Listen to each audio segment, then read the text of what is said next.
José Almeida, caros diáconos, estimados irmãos, nós estamos celebrando, nós estamos fazendo memória do nosso padroeiro São Francisco de Assis.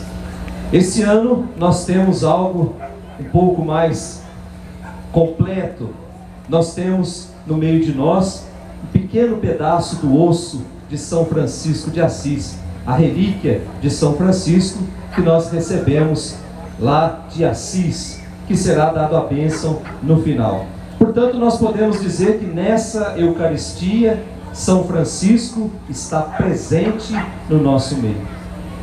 Estamos celebrando a liturgia do 26º domingo do tempo comum.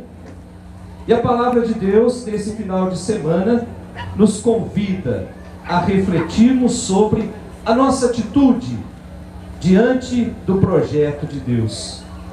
Ao longo de 2 semanas, a palavra de Deus nos convidava a tomar uma atitude diante dos bens materiais. E eu até dizia que o que determina se uma pessoa é rica ou não, não é a quantidade de posses, mas quão pouco ela precisa para ser feliz.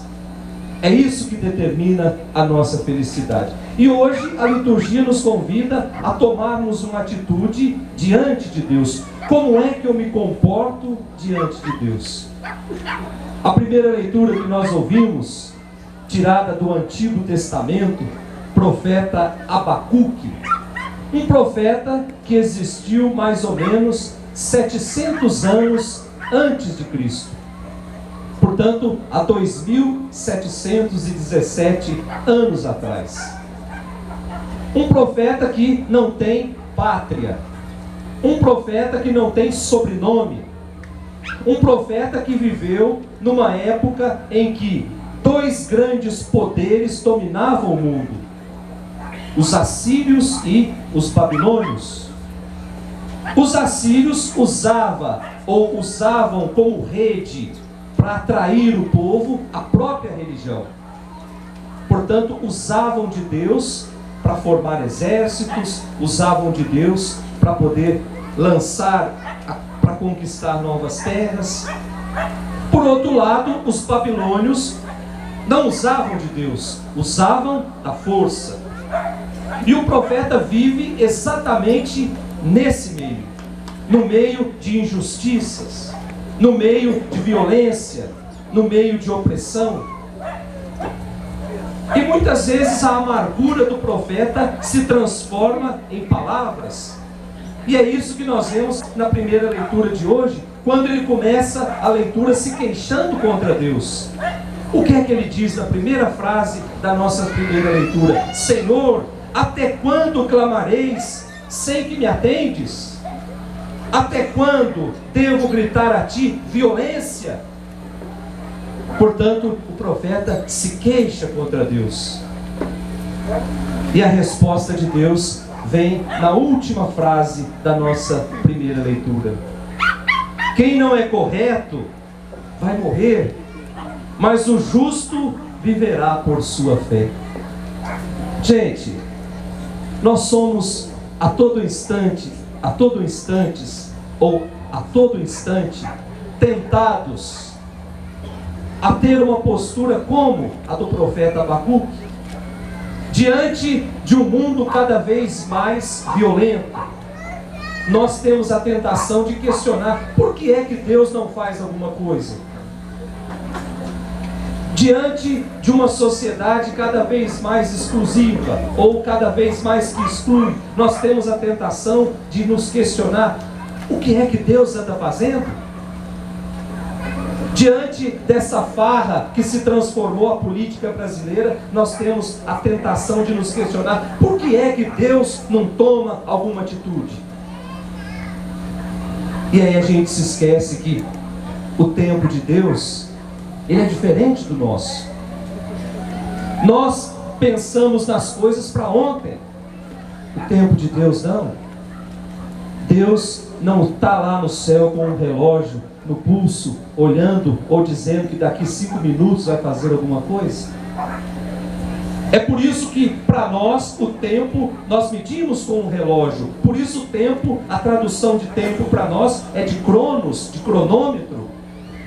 Mas o tempo em Deus não é assim. O tempo em Deus também tem uma tradução, é kairos, é tempo de graça. Portanto, nós não vamos medir a atuação de Deus na história a partir das nossas imperfeições, da nossa impaciência. Nós precisamos nos deixar envolver por essa graça de Deus. Foi isso que fez o nosso padroeiro São Francisco. Se embriagou desse Deus a ponto de reconhecer Deus em toda criatura, a ponto de chamar a natureza de minha irmã, de meu irmão, a ponto de ter a maturidade de chamar a morte de irmã. Portanto, nós estamos celebrando a festa de um homem que se embriagou de Deus, que foi capaz de fazer a diferença. 800 anos atrás viveu São Francisco, e parece que a sua mensagem ainda continua sendo atual no nosso meio. É preciso respeitar o planeta, é preciso respeitar a natureza, é preciso respeitar as criaturas de Deus. Depois da nossa segunda leitura, carta de São Paulo a Timóteo. Timóteo foi talvez o melhor amigo de São Paulo. Quando São Paulo se embriagou de amor por Jesus Cristo, São Paulo não perdia tempo, anunciava Jesus Cristo a todo instante. E num desses anúncios, Timóteo se apaixona por Jesus, a partir da pregação de Paulo.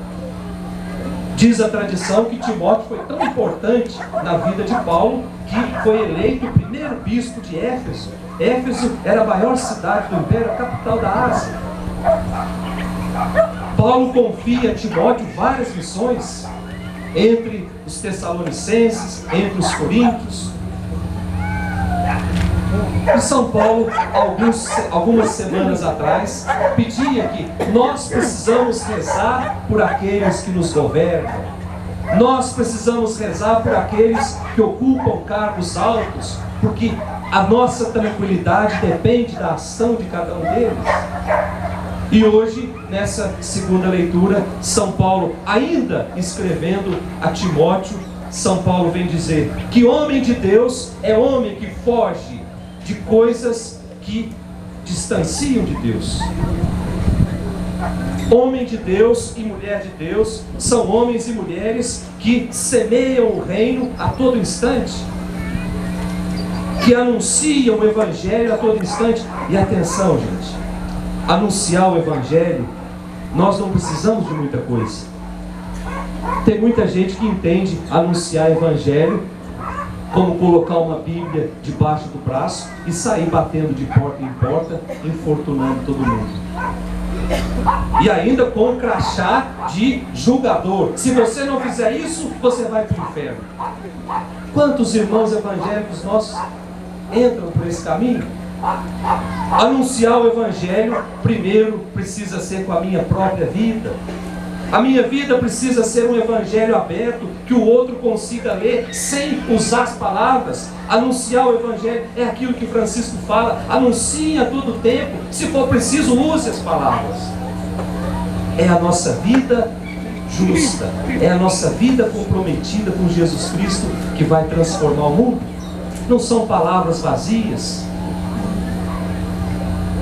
E hoje São Paulo termina a segunda leitura dizendo o seguinte: nós precisamos guardar esse tesouro que nós recebemos. Que tesouro é esse, senão a palavra de Deus? Nós precisamos guardar esse tesouro e fazer com que esse tesouro seja passado ipsis e livre para outra pessoa, sem mudança, sem acréscimos. Porque, diz São Paulo no finalzinho da primeira leitura, com a ajuda do Espírito Santo, Espírito esse que habita dentro de cada um de nós. E por fim nós temos o Evangelho de hoje.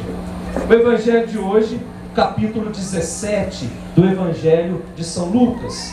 Mas para que a gente chegasse ao capítulo 17, outros 16 capítulos passaram.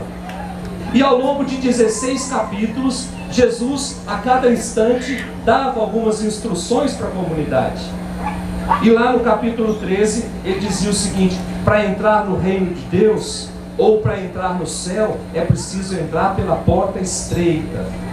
Ninguém entra no céu pela porta larga. Até porque as situações de pecado nos engordam. Nós vamos pendurando coisas da nossa vida ao longo da nossa caminhada aqui na terra. Nós nos enchemos de autossuficiência. Nós muitas vezes nos enchemos de arrogância. E isso vai fazendo com que nós vamos crescendo, vamos ficando gordos. E não conseguimos entrar no céu desse jeito. Por isso, para entrar no céu, é preciso jogar fora do nosso coração aquilo que eu vou acumulando e não serve para nada. Muitas vezes, meu coração está tão manchado de coisas. Muitas vezes eu não consigo perdoar quem mora comigo dentro da casa. Muitas vezes eu não consigo ter paciência com os meus pais, com os meus amigos, com aqueles que moram ali dentro. Isso tudo vai crescendo, vai fazendo de nós pesados e largos, e a porta não consegue, nós não conseguimos entrar pela porta. Depois Jesus dizia no capítulo 14: é preciso ser humilde, é preciso ser simples. E ele até citava o evangelho, falava no evangelho que quando você for convidado para uma festa, não ocupe os primeiros lugares, ou seja, não venha para aparecer. Agora, humildade é diferente de bobice, gente. Ser humilde não é ser bobo, conforme o mundo nos ensina. Ser humilde é reconhecer que Deus me encheu de dons e eu preciso colocar esses dons a serviço do outro. Portanto, nós podemos olhar para a pastoral social da nossa paróquia e dizer: um bando de gente humildes, que se encheram de dons dos dons de Deus e agora estão colocando a serviço do outro. Estão dando um pouquinho de alegria, dessa alegria que o mundo já tirou desses nossos irmãos que muitas vezes não têm o que comer. Então, diante de tudo isso, aí Jesus ainda dá mais um passo. Ele diz: se tiver que escolher entre o céu e a sua família, escolha o céu. Se tiver que escolher entre o céu e a sua vida, escolha o céu. Aí, diante de tudo isso, os discípulos ficam meio atordoados. Aí nós temos o evangelho de hoje, em que começa dizendo: ô Senhor, então aumenta a nossa fé. O que é fé, gente? O que nós entendemos por ter fé? Será que ter fé se limita a acreditar num conjunto de normas? Será que a nossa fé se limita a acreditar nos dogmas da igreja? Fé é muito mais do que isso. A fé começa a agir dentro de mim quando eu me decido por Jesus. Quando Jesus passa a ser o centro da minha vida. Quando Jesus passa a ser o centro da minha família, o centro da minha comunidade. Isso é ter fé. As outras coisas é conhecimento.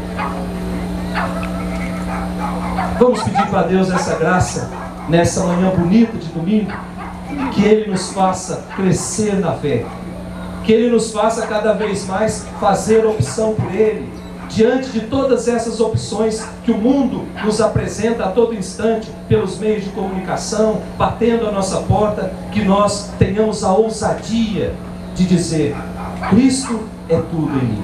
Cristo é o Rei da minha vida. Cristo é o Rei da minha família. Cristo é o Rei da comunidade São Francisco. Cristo é o Rei da Vila São Francisco. E a partir daí, então, testemunhar esse amor, fazer da nossa vida um evangelho que o nosso irmão consiga ler a partir do meu comportamento, a partir das minhas palavras, sobretudo a partir da minha vida comprometida com o reino de Deus. Louvado seja nosso Senhor Jesus Cristo. Para sempre seja louvado. Vamos dizer